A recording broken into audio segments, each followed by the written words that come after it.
Tous, bienvenue pour ce 10e débrief de la Lidl Star League. 10 journées, c'est un tiers du championnat, c'est pas rien. Même si on sait que seul Limoges a joué l'intégralité de ces 10 matchs, on est ravis de faire le point avec 3 nouveaux invités à ce moment clé de la saison. Alors nos invités, qui sont-ils? Eh bien, 2 d'entre eux ont 26 ans. 2 d'entre eux sont demi-centres. 2 d'entre eux ont joué à domicile ce week-end. Un a gagné, un a perdu et un a fait match nul. Le nom de famille de nos 3 invités commence par la même lettre, par la lettre M. Bienvenue donc à Johan Maresco, à Léo Martinez et à Aymeric Mine. Bonjour messieurs, comment allez-vous? Vas-y, Bonjour à tous. Johan, je t'en prie. Bonjour. Ça va bien, ça va bien. Voilà, tout va bien. Je sais pas si ça fonctionne très bien ici, mais tout va bien. On t'entend bien, Johan. Léo, comment ça va? Écoutez, malgré le dernier match à Limoges, ça peut aller. On fait aller. Ça va. Et on est en train de retrouver Aymeric Mine. Aymeric, est-ce que tu nous Oui, c'est entends? bon. Bon, bienvenue, Aymeric. On va commencer par toi d'ailleurs. Le carton du week-end avec la victoire de Nantes 41-21 face à Cesson. Aymeric, raconte-nous un petit peu cette deuxième mi-temps assez incroyable où vous avez pris le large de manière assez exceptionnelle. Qu'est-ce qui s'est passé? Ouais, on avait bien travaillé ce match. On a été un peu en difficulté en fin de première et ça nous a un peu agacé alors qu'on avait le match en main d'être qu'à 3 buts à la mi-temps entre guillemets. Et après en deuxième, on a déroulé. On a des joueurs dont moi, qui n'ont pas joué pendant un moment. Il y a le retour de Cavalcanti, Nyoka, c'est son deuxième match seulement. Enfin, Valero qui a 25 semaines de blessure aussi. Et donc, on avait des joueurs qui ont faim et que du coup, quand on tourne, les mecs, ils ont envie de jouer, ils ont envie de prendre du plaisir sur le terrain. Et c'est ce qui s'est passé en deuxième mi-temps. On n'a pas du tout baissé en intensité, justement, grâce à ça, avec nos rotations. C'est vrai que là, on a vu tes buts, mais il y a eu énormément de marqueurs. Il y a eu un Ouais. match exceptionnel d'Émile Nissen. Un match qui fait du bien, j'imagine, parce que on sait que ces derniers temps, c'était un petit peu compliqué de garder le rythme, hein. Vous avez joué que 3 des 7 matchs qui étaient prévus sur votre calendrier ce mois-ci. Comment tu vis, toi, cette situation? Bah, dans un premier temps, ça m'a un petit peu arrangé parce que j'étais blessé. Je me suis fait la cheville fin septembre. Donc forcément, quand on avait des matchs annulés, moi, je disais, ça m'allait parce qu'on a pas mal de blessés et on avait un effectif hyper réduit, mais des jeunes avec plein de jeunes, mais qui ont fait le taf, qui sont allés chercher un match nul à Montpellier, qui sont allés battre kill à kill. Enfin, franchement, on n'a rien à leur reprocher, mais c'est sûr que là, c'est compliqué. Là, encore aujourd'hui, on ne savait pas si on allait jouer mercredi. On vient d'apprendre là, à l'instant, que finalement, on n'a pas de match mercredi. Donc, c'est assez complexe. Nous, on a juste envie d'une chose, c'est de jouer, d'enchaîner les matchs. Et c'est sûr que c'est compliqué d'avoir un bon rythme de croisière avec cette situation particulière. En tout cas, vous avez montré ce week-end que vous l'aviez plutôt bien gardé, ce rythme, et sacrée belle performance. Merci. Alors, autre invité, autre résultat, Léo. Toi, c'était une défaite ce week-end à Limoges en ouverture de la 10e journée, un 32-27. Là, par contre, contrairement au premier match, ça s'est joué vraiment dans les 5 dernières minutes. Qu'est-ce qui vous a manqué dans ce Money Time? Il nous a manqué un peu tout. Et en vrai, je pense que le match, il se joue pas vraiment dans les 5 dernières minutes. Notamment en première mi-temps où on a l'occasion de prendre un peu le large et on le fait pas. Et en fait, on se fatigue tellement pour revenir à un de but que lorsqu'on arrive au moment où on peut faire basculer le match, en fait, on est cuit. On est cuit et à ce moment-là, Limoges a tout simplement mieux géré que nous les ballons, voilà, qui les a fait basculer du bon côté du truc, quoi. Malgré, donc toi, tes 7 matchs, c'est 7 buts pardon, dans le match, c'est ton record en carrière, me semble-t-il. Plutôt, tu te sens plutôt en jambes, plutôt bien en ce moment? Oui, ouais, forcément, je me sens bien. J'ai du temps de jeu. On m'utilise aussi en défense, donc ça me permet de me mettre en jambe aussi pour les matchs. Après, pour moi, ce genre de performance, ça aura du sens quand on gagnera les matchs. Ça n'a pas du tout la même saveur de marquer, mais si tu gagnes pas à la fin, je signe direct pour marquer 0 but et qu'on gagne ce match, quoi. Alors oui, tu le disais, hein, sur le plan comptable, je suppose qu'il vous manque quelques points. Pourtant, on a l'impression qu'il se passe quelque chose dans ce groupe, qui a vraiment une belle osmose. Est-ce que c'est une des raisons qui fait que ça fait 9 saisons maintenant que tu joues à l'US Ivry? Oui, en effet, il se passe quelque chose cette saison et c'est ce qui est encore plus frustrant. C'est que je pense que depuis que je suis à Ivry, c'est la meilleure ambiance qu'on ait pu avoir dans le groupe. Et que ça ne se traduise pas encore sur le terrain, c'est dur, mais il faut continuer à y croire et on espère que ça va tourner à un moment donné. Et après, ça fait autant de temps que je suis là-bas parce que tout simplement, je me sens bien dans le club, dans la ville. J'ai retrouvé un peu ce que j'avais dans mon club d'enfance, ce côté un peu familial. Ivry, ça fait un peu un petit village, mais à côté d'une grande ville comme Paris, donc c'est vraiment cool comme lieu où évoluer. Et c'est eux qui m'ont donné ma chance, donc D'accord. je leur en suis reconnaissant. Tu leur rends bien. Alors, vous qui nous regardez, n'hésitez pas à nous poster vos petits commentaires, messages de soutien ou des questions en commentaire sous le live et je les ai sous les yeux, on les reprendra à l'antenne. En attendant, notre dernier invité, c'est Johan Maresco. Alors, Johan, il n'a ni perdu ce week-end, il aurait pu. Il n'a pas gagné non plus, il aurait pu aussi. Mais c'était un match nul, Johan, incroyable face à Chambéry, 29 partout. Messieurs, si vous n'avez pas suivi ce match-là, donc il y avait 20-10 pour Chambéry à la 24e minute et 14 minutes plus tard, 20 partout. Et il y a vraiment eu 2 matchs dans le match. Johan, raconte-nous un petit peu ce qui s'est passé dans vos têtes. Oui, c'est ça. Enfin, nous, de notre côté, il y a eu un seul match parce que je pense que le premier match dont tu parles, la première mi-temps, on n'y était pas. Clairement, c'était un très très particulier. Déjà, cette atmosphère au phare vide, c'était vraiment vraiment bizarre. Je pense que personne n'a réussi à se mettre dedans de notre côté parce que eux, ils sont arrivés, ils réussissaient tout. Voilà, ils s'étaient diminués avec des blessures, des cas Covid, donc voilà, comme on le savait, on s'était préparé à ce qui est cet engagement-là et on n'a pas su répondre et être présent, quoi. En première mi-temps du moins, et après il y a eu match à partir voilà, de la 12e, 13e minute, on va dire, de la deuxième mi-temps. Et le match nul, du coup, est un résultat logique qui récompense un petit peu la bonne mi-temps de chacune des équipes. Oui, on va dire que c'est moins pire que ça aurait pu être, parce que bon, quand on perd de 10 buts au bout de 20 minutes, ça peut être très très long, et là on a réussi à se remettre dedans et éviter la faute, quoi, parce que ça aurait pu être une vraie valise. Et il me semble que c'est ce que disait Alexandre Demaille à la fin du match en interview, que quelque part, ces scénarios-là, ça montre que vous êtes capable de réagir. Et c'est une de vos grandes qualités. Malgré tout, l'idée, c'est quand même de ne pas se mettre dans ces situations-là, je suppose. Toi, tu t'es bien fondu dans ce collectif là, depuis ta récente arrivée à Saint-Raphaël?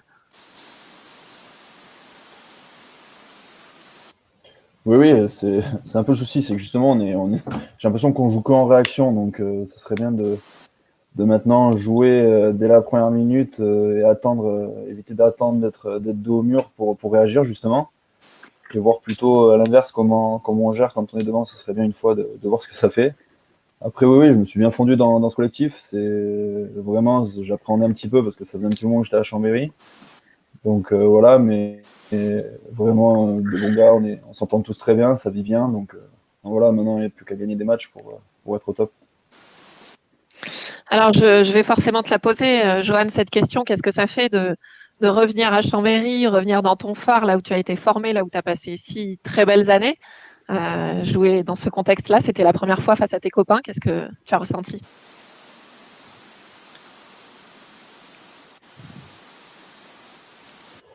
Ouais, ce qui était vraiment bizarre, c'est déjà de dormir à l'hôtel en arrivant à Chambéry.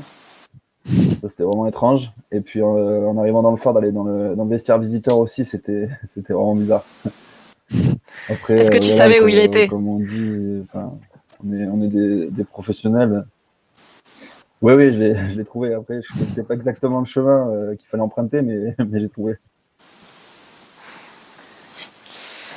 Bon, alors pour conclure sur cette 10e journée, on va jeter un coup d'œil au classement, hein, même si on sait que si Ivry gagne ses 2 matchs en retard, Léo revient à égalité avec Johan, Yes. et que si Nantes gagne ses 3 matchs en retard, eh bien Emeric passe 2e du championnat. Donc tout ça est bien sûr à prendre avec des pincettes, on va dire.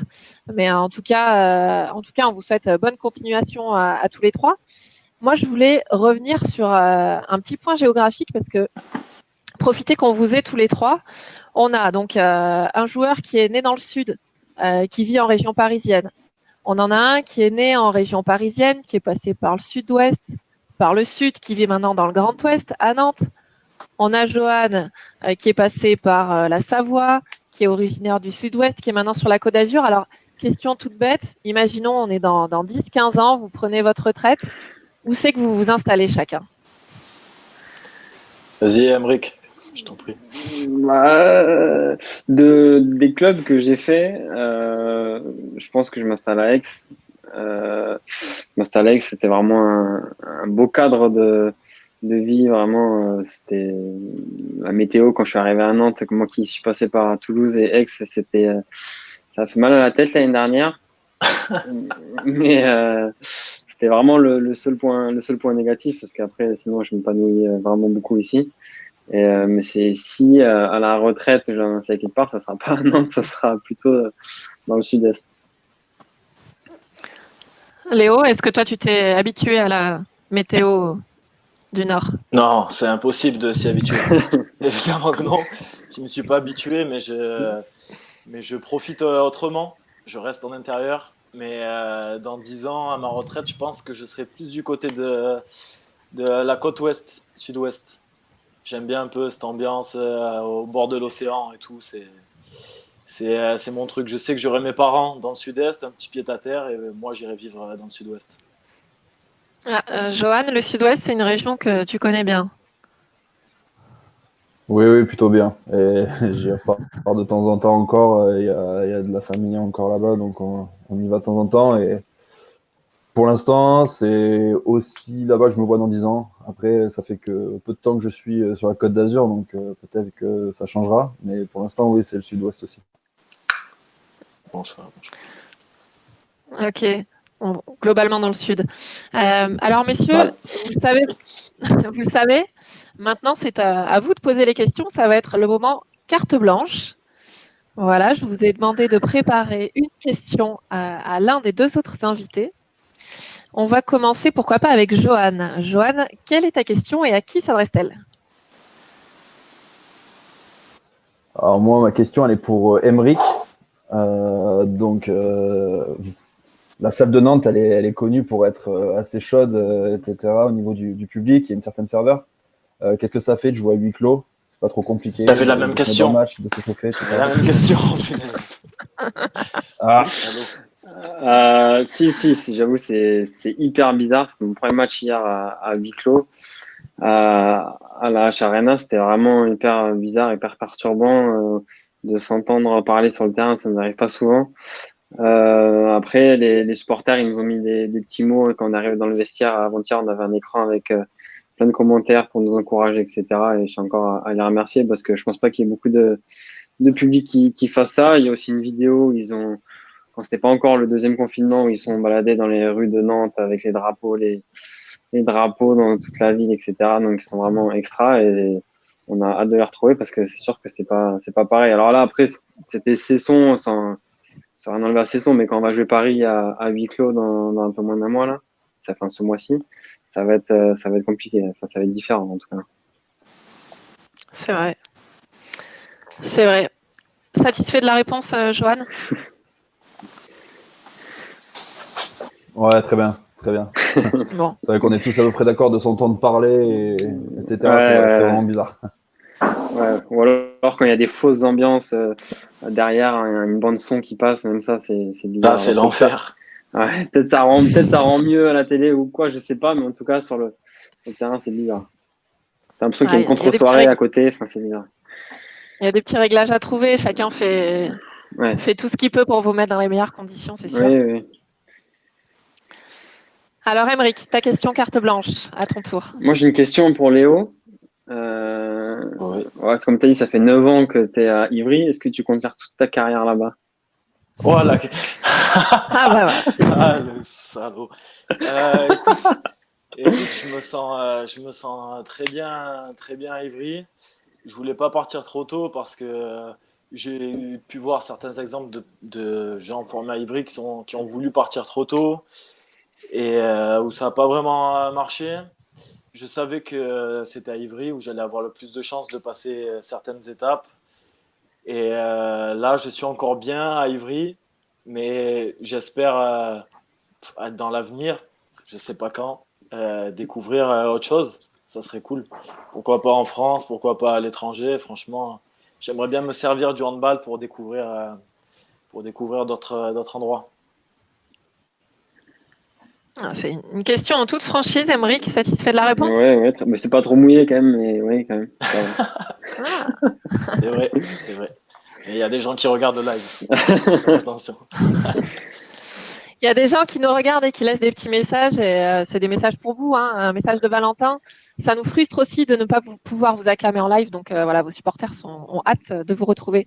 Léo, ta question carte blanche, Ouais, à ton ma tour. question était un peu similaire à celle de Johan. Du coup, je la pose un peu aux deux. Parce que moi, ça m'arrive en fait en ce moment. Est-ce que vous arrivez lors des matchs à être aussi concentré et aussi dans le match alors qu'il n'y a pas de public? Et est-ce que vous n'avez pas l'impression que ça fait voilà, un peu ambiance match amical quoi? Vas-y, Johan. Ouais, si, pardon, je sais pas. Ouais. Si, moi je l'ai vécu la semaine dernière, enfin mercredi, quand on a joué contre Aix en Provence.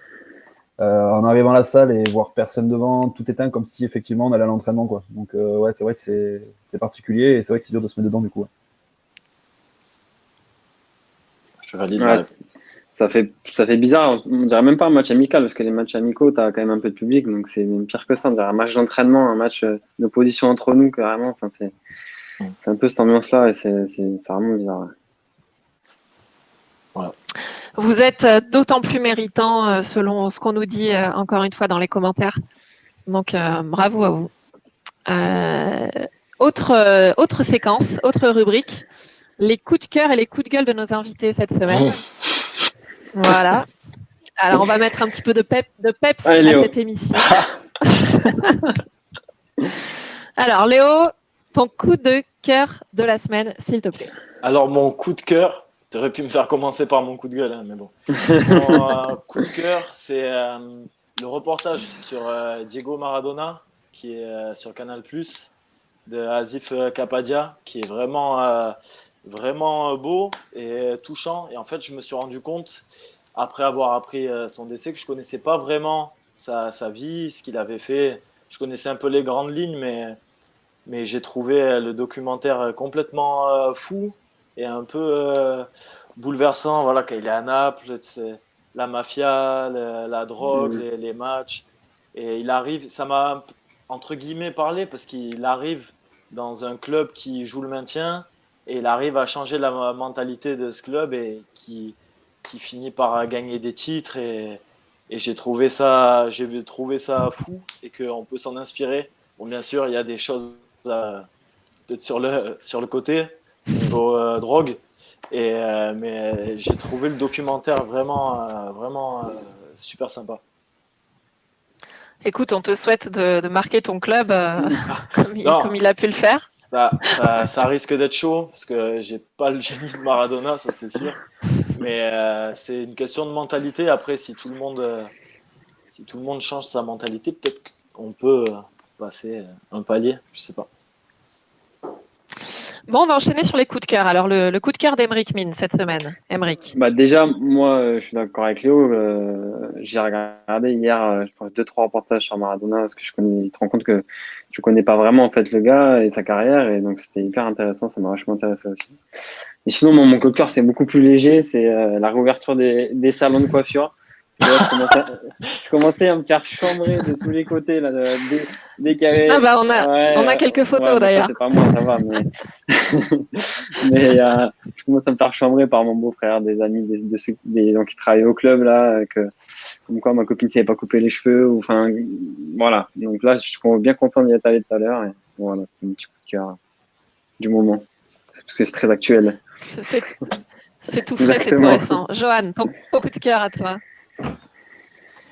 Mon coup de cœur, c'est tout simplement d'être allé jouer à Chambéry sans parler handball, de revoir des copains, que ce soit voilà, du monde du handball ou autres, qui sont passés me faire un petit coucou en pas très longtemps, parce que on n'a pas eu beaucoup de temps malheureusement, et puis avec le confinement, mais c'est mon petit coup de cœur, et pour ceux qui regardent, voilà, de les remercier encore une fois de s'être déplacés me voir. Je ne peux que partager ce coup de cœur. On va enchaîner avec les coups de gueule. Alors, Johan, puisque tu as la parole, ton coup de gueule de la semaine. C'est pas vraiment un coup de gueule, c'est plus voilà, c'est plus le monde du sport mondial en ce moment, entre Dominici, voilà, Maradona, l'accident de Grosjean encore. C'est plus pour positiver et d'essayer de vivre, dire à tout le monde un peu de vivre le moment présent, et voilà, ça peut arriver à tout le monde à tout âge, et voilà. Et comme quoi, la vie sportive, c'est pas toujours tout beau, tout rose non plus, avec Dominici, même si on connaît pas exactement on sait pas encore exactement ce qui s'est passé, mais voilà, qu'il faut être conscient de ce qui se passe, et voilà, positiver, et voilà, pas être dans la négativité comme je suis en train d'être, mais voilà. C'est bien, ça fait plaisir quand des sportifs eux-mêmes le disent. On entend ce coup de gueule, et merci Johan. Qui c'est qui enchaîne avec un coup de gueule? Léo, vas-y, on finira par un truc plus léger. Ouais, t'as raison. Moi, mon coup de gueule, il est un peu engagé, on va dire. En même temps, je joue à Ivry, donc ça peut être que engagé. Tout à fait. C'est sur l'agression du producteur de musique Michel Zecler. Je trouve ça fou que ça puisse arriver, et que encore plus quand tu sais qu'ils veulent nous interdire de filmer la police. Donc c'est voilà, c'est un vrai coup de gueule. Je pense que ça va parler à beaucoup de gens, et j'ai juste trouvé ça dingue. Et encore, heureusement que ça a été filmé, parce qu'on ne sait pas ce qui aurait pu se passer si malheureusement on n'avait pas eu d'image. Donc voilà, mon coup de gueule. Merci, c'est vrai qu'on apprécie, on sait que vous êtes des hommes engagés, que vous avez des vrais avis, des vraies idées, ça fait plaisir à entendre.